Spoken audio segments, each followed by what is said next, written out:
Undeclared wars do not survive because people support them. They survive because people stop seeing them. Distance is the most effective tool in maintaining a conflict without consent. Not just physical distance, but psychological distance. When war is far enough away, abstract enough, and quiet enough, it no longer demands attention. I watched how carefully that distance was maintained. Information was not censored, it was diluted. Reports were released, but without context. Incidents were acknowledged, but framed as isolated. Violence was described as unfortunate, never systemic. Nothing was hidden, everything was minimized. This is how normalization begins. When events occur frequently enough, they stop feeling exceptional. When language remains calm, urgency disappears. When casualties are reported as numbers, empathy erodes. Over time, the public does not withdraw support, it simply disengages. Declared wars require consent. They require explanation, justification, and renewal of legitimacy. Undeclared wars require only indifference. As long as they do not disrupt daily life, they can continue indefinitely. The absence of sacrifice plays a crucial role. There are no drafts, no rationing, no shared hardship. The costs are absorbed by others, far away, invisible to those who would otherwise question them. This separation changes how responsibility is felt. When consequences are distant, decisions feel lighter. When suffering is unseen, escalation feels manageable. I remember how discussions shifted once it became clear that public reaction would be minimal. Risk tolerance increased, operations expanded. The assumption was simple: if no one is paying attention, there is room to maneuver. Media dynamics reinforced this effect. Complex conflicts are difficult to explain. Long wars without dramatic turning points struggle to hold attention. Coverage fades, not because the violence ends, but because novelty disappears. Silence fills the gap. This silence is not neutral. It functions as permission. Without public scrutiny, internal constraints weaken. Oversight becomes procedural. Questions are asked but rarely pursued. Accountability becomes symbolic rather than substantive. The war, still undeclared, becomes administratively invisible. What unsettled me most was how little effort was required to maintain this state. No grand conspiracy, no coordinated deception, just a steady commitment to routine and the assumption that absence of outrage equals acceptance. Over time, even the language of concern disappears. Statements become technical. Briefings focus on metrics. The human cost is acknowledged only in abstract terms, carefully separated from policy decisions. This is how distance replaces consent. People do not approve the war, they simply stop noticing it. And in that absence, the conflict gains freedom to continue. The system does not fear opposition anymore. It fears attention. As long as the war remains quiet enough, it can persist without challenge. As long as it avoids shocking images or dramatic failures, it stays below the threshold that forces acknowledgement. This is not stability, it is suspension. A war held in place not by agreement, but by neglect. And neglect, once institutionalized, becomes one of the most powerful forces in modern conflict. There comes a point in every undeclared war when truth loses its utility. Not because it disappears, but because it no longer serves the system that has grown around the conflict. At the beginning, truth still matters. Intelligence is debated, claims are examined, justifications are defended.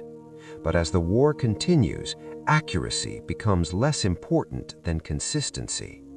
The narrative stabilizes, and once it does, challenging it feels disruptive rather than responsible. I saw how this transition happened. Early reports were detailed, cautious, filled with qualifiers. Over time, those qualifiers vanished. Assessments became confident, even when evidence weakened. Language hardened, not because certainty increased, but because doubt became inconvenient. This is how narratives replace facts. Once a conflict is embedded institutionally, truth becomes a liability. Acknowledging error threatens credibility. Revising assumptions risks exposing how fragile earlier decisions were. It becomes safer to defend the narrative than to interrogate reality. Contradictory information is not suppressed outright. It is sidelined, buried in appendices, framed as outliers. Analysts learn quickly which conclusions are welcome and which stall careers. This is not censorship, it is adaptation. Institutions reward alignment. Over time, people internalize what is expected. Self-correction replaces external pressure. The system does not need silence to dissent, it trains it out. I remember moments when intelligence briefings raised uncomfortable questions. The response was never anger, it was patience. The questions were acknowledged, then gently redirected. The war continued unchanged. As truth becomes negotiable, justification becomes permanent.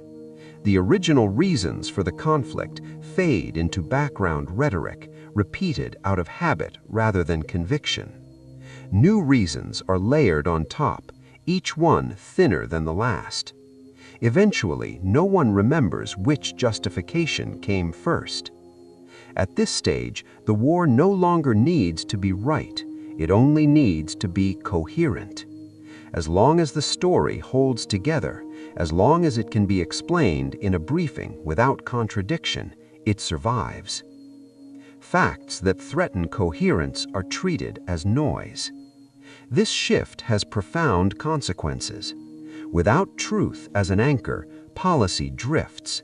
Decisions are made based on precedent rather than evidence. Success is defined by continuity, not outcome. I watched as metrics were chosen to confirm progress rather than measure reality. Indicators were selected carefully. Failures were reframed as challenges.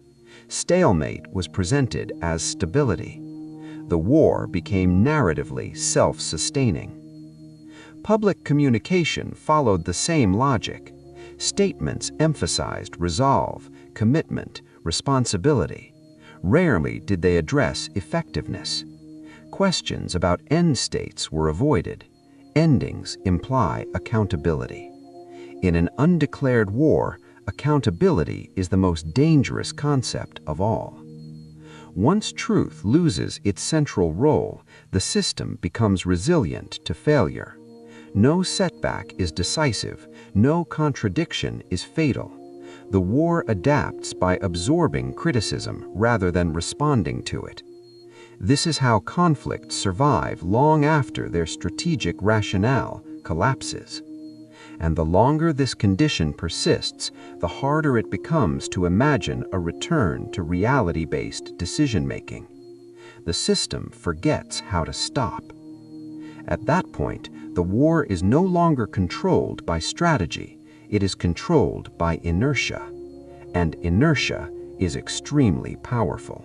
There is a final transformation that undeclared wars undergo, and it is the most dangerous one. It is the moment when ending the conflict no longer appears as an option, not because it cannot be done, but because no one can imagine doing it without destroying everything built around it. By this stage, leadership is no longer asking how to win. That question disappeared long ago. They are not even asking how to exit. Instead, they ask how to manage continuity, how to prevent collapse, how to avoid visible failure. I watched how this mindset took hold. Every proposed exit strategy was immediately followed by a list of consequences: regional instability, loss of credibility, damage to alliances, political backlash. None of these were theoretical. They were real risks, and they grew larger with every year the conflict continued. The cruel paradox is this: the longer an undeclared war lasts, the more dangerous it becomes to end it. Ending the conflict would require admitting that the original framing was incomplete, misleading, or wrong. It would expose years of denial, normalization, and avoidance. It would force institutions to confront the gap between what was said publicly. No one ever stood in front of cameras to announce it. There was no formal declaration, no vote broadcast to the public, no moment where the world was told that a war had begun. And yet, from the inside, it was obvious. Something irreversible had already started moving. Wars like this never begin with explosions. They begin with language, with documents drafted carefully to avoid certain words, with meetings where every sentence is designed to preserve deniability while still authorizing action. From the outside, it looks like hesitation. From the inside, it feels like acceleration disguised as caution. I remember how early decisions were framed, not as choices, but as necessities, not as aggression, but as response. Every move was justified as temporary, limited, defensive. Advisors were sent to stabilize, equipment was delivered to deter, operations were authorized to protect interests. None of it was called war. All of it made war inevitable. The most dangerous moment in these conflicts is not the first strike. It is the moment leadership convinces itself that control still exists. Because by the time that belief takes hold, momentum has already replaced strategy. Decisions stop being evaluated on whether they prevent escalation and start being judged on whether they maintain credibility. Inside those rooms, maps are not maps anymore. They become abstractions, cities to nodes, people to variables. The language changes first, and once it does, everything else follows. Casualties become projections, destruction becomes acceptable loss. The moral weight dissolves into operational necessity. What the public never sees is how quickly alternatives disappear. Early on, there are discussions about restraint, about diplomatic off-ramps, about timelines for withdrawal. But those conversations fade quietly, not because someone forbids them, but because they stop fitting the narrative that has taken hold. Once escalation is framed as unavoidable, questioning it feels irresponsible. Undeclared wars thrive in that space. They exist between legality and reality, between what is said publicly and what is authorized privately. And once they take shape, they are almost impossible to reverse without someone admitting that the entire foundation was built on avoidance rather than truth. I watched how this kind of conflict normalized itself, how supply lines adapted without announcement, how command structures expanded without acknowledgement, how violence became administrative. Once systems adjust, war no longer feels like an event, it feels like maintenance. The justification is always familiar. Pulling back now would signal weakness, stopping now would embolden the enemy, acknowledging reality would expose earlier decisions to scrutiny, and so continuation becomes the safest political option, even as it becomes the most dangerous strategic one. There is a moment when undeclared wars become permanent, not marked by a single decision, but by the disappearance of exit language. When planning documents stop mentioning timelines, when briefings assume continuation as default, when escalation is no longer debated, only optimized. That is when silence becomes policy. From the outside, it looks like nothing is happening. From the inside, everything is already locked in motion. The war doesn't need permission anymore. It sustains itself through systems that were never designed to ask whether it should exist in the first place. And by the time the public begins to sense that something is wrong, the conflict is already too deeply embedded to undo without admitting failure at every level of leadership.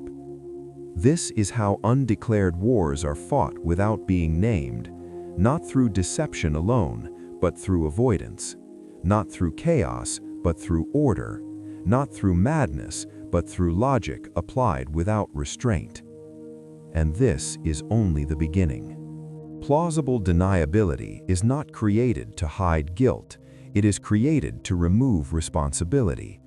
Once that distinction is understood, undeclared wars stop being mysterious and start becoming predictable. Inside decision-making structures, deniability functions like insulation. Each layer separates the action from its consequence. Orders are fragmented, authority is diffused, responsibility is spread so thin that no single hand appears to be holding the weapon, even as the weapon is being used daily. I saw how this mechanism worked in practice. Actions were authorized indirectly. Guidance was issued instead of commands. Objectives were framed as support, assistance, cooperation. Every word was chosen to preserve the ability to deny intent later. This was not deception in the traditional sense. Everyone involved understood what was happening. The denial was not meant for those inside the system, it was meant for history, for oversight, and for the public narrative that would eventually be written. Once deniability becomes institutionalized, escalation no longer feels like escalation, it feels like continuity. Each step forward is justified as a response to the previous one.